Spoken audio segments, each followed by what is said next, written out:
মদিনায় সেদিনও সূর্য উঠেছে, সমস্ত ঘর আলোয় আলোকিত। কিন্তু জান্নাতের সরদারিনী মা ফাতেমার ঘর নীরব নিস্তব্ধ।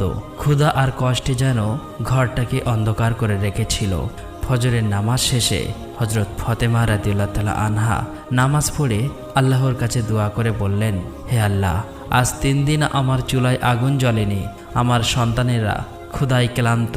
হে আল্লাহ, তারা কাঁদছে, তাদের কান্না আমি কিভাবে সইব? হে আমার রব, তুমি আমাদের রিজিক দাতা। আল্লাহ গো, তুমি আমাদের রিজিক দাও। তুমি আমাদের সন্তানদের কষ্ট সহ্য করার শক্তি দাও।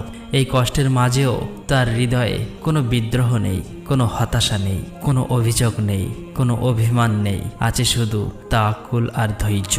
অতঃপর হজরত ফাতেমা রাদিয়াল্লাহু তাআলা আনহা ধীরে ধীরে হজরত আলী রাদিয়াল্লাহু তাআলা আনহুর কাছে এসে বললেন, হে আমার প্রাণের স্বামী, আপনি তো জানেন আজ 3 দিন হয়ে গেছে চুলায় কোনো আগুন জ্বলেনি, রুটি তৈরি হয়নি, এমনকি একটি খেজুরও নেই।